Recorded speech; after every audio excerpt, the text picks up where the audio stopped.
Everyone, welcome back to the coding destination. So my name is Chirag Vaishnav, and in this video we are going to continue the question that we started in the previous video, that was partial equals sum subset, right? So it is a part 2 of that particular question. So let me just write it.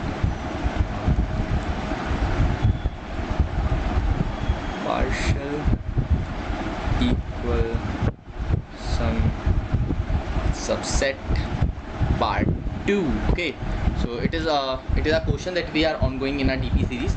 So the question in the previous video, what I did, I discussed the basic approach, that how we are I reduced the problem into two simple things, then we discussed about it, and in today's video we'll discuss little bit more about it, about the algorithm, and then we'll directly jump into the code, that how to write the code and all the things. So this video is going to be very important, so do watch it till the end. And before that, I want to discuss about Newton School, right? So Newton School has only provided me the opportunity to interact with you guys and to learn and grow together, right? So talking about Newton School is a platform which helps you to build your career in tech specifically. It is a 6 months long curated course which helps you to become a full stack developer, and after that Newton School आपकी help करेगा to get placed. Newton School is connected to a lot of companies and it helps you to get placed. And the best thing about Newton School is that you have to pay Newton School after you got selected, right? So after you got selected, then you have to pay the Newton School from the pay which you will be getting. आपकी company में job लग गई, you are getting some salary, and from that some part you have to give to Newton School. And this is how it works, and this is a really amazing project, and this you should for sure enroll in it. It is a very amazing opportunity. So this was it for Newton School. If you are interested in it, do enroll in it as soon as possible. Link will be in the description. Do check it out.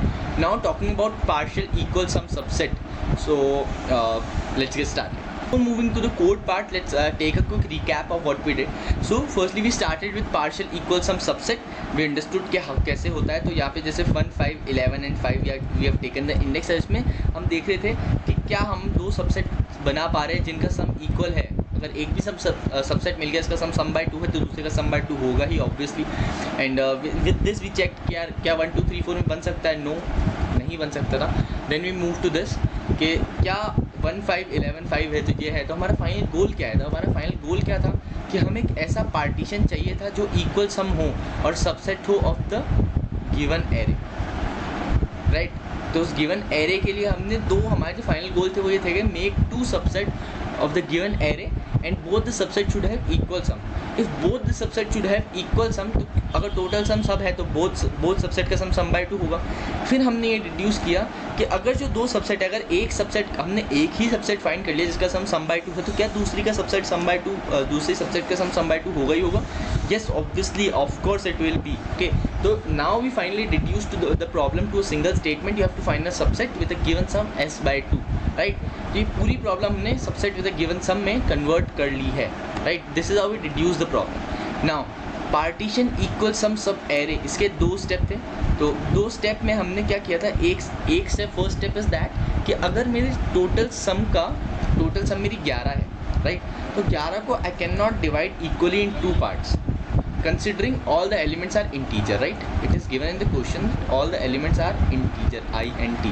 So you cannot distribute simply, okay, these are the things and these are the things. No, you cannot do that. So to refrain from that, what you do, हमने क्या किया था उसका कि यहाँ पे हमने check कर लिया टोटल सम. अगर सम मेरा ऑड है तब तो यहाँ से हम यहीं से टाटा बाय बाय हो गए. अगर इवन है देन वी प्रोसीडेड, एंड अगर इवन है तब बस क्या एक फाइंड करना है, एक सबसेट फाइंड करना है इसका सम बाय 2 है. देन वी फाइंड कि हम सबसेट सम बाय 2 कैसे फाइंड करते हैं, राइट? तो उसके लिए हमने क्या किया कि एक सब एरे ले लिया. अब उसमें वापस हमने केस डाले कि अगर जैसे हम रिकर्सिवली कॉल कर रहे हैं तो गिवन सम है, तो रिकर्सिवली मैं क्या करूँगा कि पहले पूरी एरे पे सम है, तो मैं इस पे कॉल लगाऊंगा सम, मतलब इस पे नहीं, मतलब लेट मी जस्ट क्लियरिफाइड. फिर मैं इसमें कॉल लगाऊंगा सम बाय 2 की. क्या इसमें मैं कोई फाइंड कर सकता है? इसमें सम बाय 2 है. फिर उसमें रिकर्सिवली कॉल करूँगा सम बाय 2 में, क्या सम बाय 2 है, क्या सम बाय 2 में सम बाय 2 है. ऐसे करके I will finally reach to a point. क्या अगर मेरा आंसर 0 आ गया, राइट?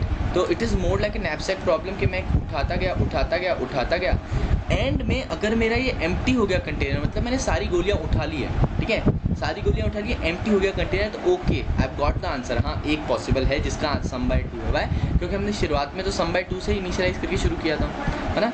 और अगर मेरा सम नेगेटिव हो गया, सम नेगेटिव मतलब मैंने एक गोली एक्स्ट्रा ले ली यहाँ से जो कंटेनर में है ही नहीं, सो इट इज़ नॉट पॉसिबल। क्यों, कंटेनर में है ही नहीं तो लूँगा कैसे, ठीक है। सो it is not possible and position is greater then and. अगर मैं मतलब ये तो सिंपल फॉर लूप वाली कंडीशन है कि अगर मैं एरे की लिमिट ही एक्सीड कर गया, मैं यहाँ पे कोई एलिमेंट ढूंढ रहा हूँ तो पॉसिबल ही नहीं है, ठीक है। मतलब वहाँ पे भी आप एक्सटेंड जिस एक्सटेंड तक आ गए वहाँ से आंसर नहीं मिला तो आंसर पॉसिबल ही नहीं है। उसके बाद ये नैपसैक वाली कंडीशन हमने डाली है। तो पहली वाली में है कि अगर मैं एलिमेंट चूज़ कर लेता हूँ, अगर मैं एलिमेंट चूज़ कर रहा हूँ तो मैं क्या करूँगा, POS+1, POS is the ith index you can से।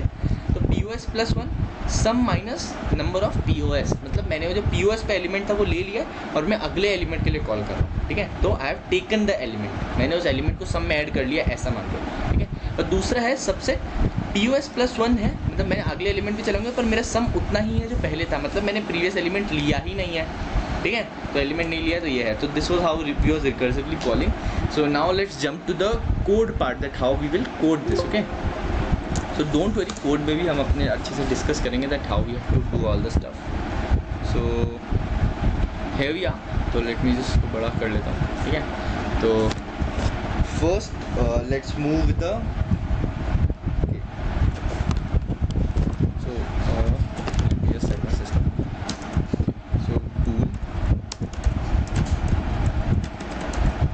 कैन पार्टीशन सिस्टम रख लिया और उसमें मेरे पास एक इनपुट है, वेक्टर ऑफ इंट एंड वाला, vector of int and num, this I am having, okay. So first what you need to do, first हमें चेक करना है कि क्या हमारे पास ये जो सम है वो ऑड है या नहीं है। This was the step 1, right. तो मैं क्या करूँगा कि int sum is equals to 0 कर लिया, n is equals to num dot size, right. ये हमने दो चीज़ें इनिशियलाइज कर ली। अब मैं चेक कर रहा हूँ कि for int I is equals to 0, I less than N, I plus plus sum is equals to sum plus num of I, right. तो ये क्या करेगा कि इटरेट करके मेरे पास सारी चीज़ों के सम कैलकुलेट कर लेगा। नाउ इफ सम एंड 1, तब मुझे क्या करना है, रिटर्न 0। अगर मेरा सम ही ऑड है तो कोई मतलब है ही नहीं, तो मैं फॉल्स रिटर्न करवा दूंगा। और अगर मेरा सम इवन है तब यहाँ पे गेम शुरू होता है, okay. So now what you have to do, you have to memorization करना है ना। तो हम क्या करते हैं यहाँ पे कि एक वेक्टर ऑफ इंट ले लेते हैं मैम नाम से, मैम मीन्स मेमोराइजेशन। तो अब अगर मेरा आंसर है तो मैं क्या करूँगा, सबसे पहले mem dot clear, because it is always a good practice to just first clear out all the vector array. अगर उसमें बाय डिफ़ॉल्ट भी अगर कुछ पड़ा, वैसे नहीं पड़ा होता पर फिर भी it is a better practice. Ma'am dot resize, अब मैं उसमें एक एरे बनाऊंगा जिसमें साइज होगा n+1, okay. So how my D P array will look like, my D P array will look like कि यहाँ पे on the row we will be having all the elements, right. n, what is the n is like the nums dot size, right। मेरे array का size है उतना n, और वहाँ पे जो मेरे को सम बाय 2, तो सम बाय 2 क्या होगा कि वो एट द एंड जो मेरा राइट मोस्ट बॉटम एलिमेंट है ना, वो क्या, try to imagine it in the DP table, the right most bottom element, what will it contain, it will contain कि इस n तक सम बाय 2 बन रहा है या नहीं बन रहा है, ठीक है। It will be a bool vector int है, पर इंट में हम ट्रू फॉल्स जैसा कुछ स्टोर कर सकते हैं, ठीक है, 0 1 करके। सो मैंने क्या किया कि यहाँ पे फिर इसको वेक्टर इंट, मेरा क्या बोला था मैंने आपको कि सम बाय 2 + 1, -1 से इनिशियलाइज कर दिया है मैंने सारी चीज़ को। Now I am going to call the function, क्या नाम दें इसको, फंक्शन को subset sum, let's say subset sum. इसमें मैं 4 इनपुट देने वाला है, nums n 0 and let's say some by 2, right. तो अभी मैं इस फंक्शन को यहाँ पे डिफाइन करता हूँ, then you will be having a much more clear understanding that what I have written here. So it is also of type bull,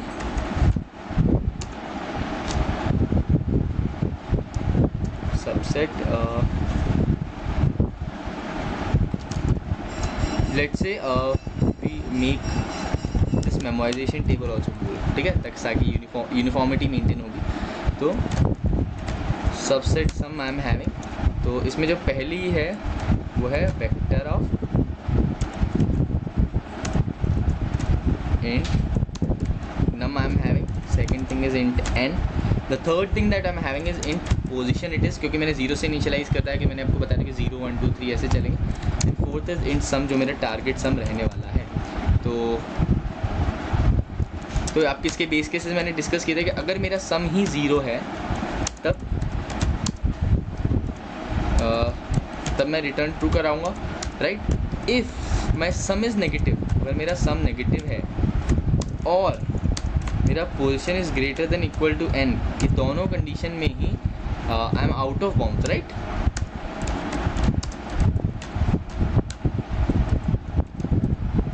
return false करा दिया मैंने।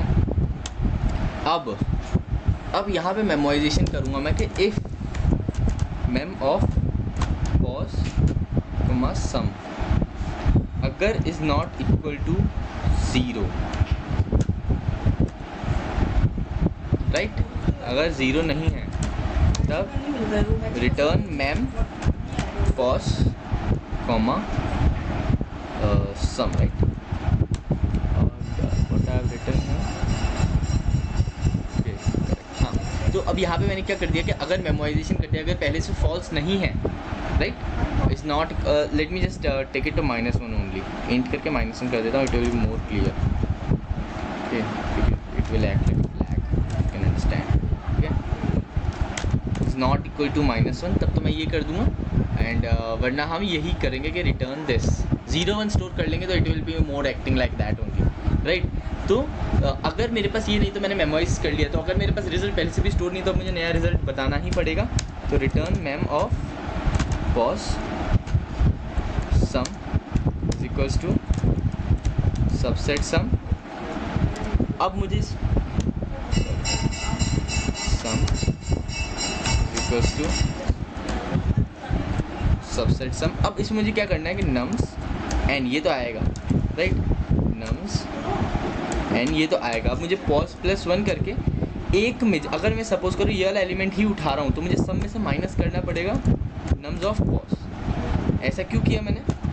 ऐसा इसीलिए किया क्योंकि अगर मैं एलिमेंट उठा रहा हूँ तो मुझे सब में से माइनस करना पड़ेगा ना। It is more like an abstract problem. अगर मैंने वेट उठाया तो कंटेनर में से कम हो गया, so now my target sum will reduce. So और दूसरा मैं कह रहा हूँ कि अगर मैं नहीं उठाता तो नम्स एन पॉज +1 तो हमारा होगा, बट यहाँ पे हमारा सम चेंज नहीं होने वाला। So this was it.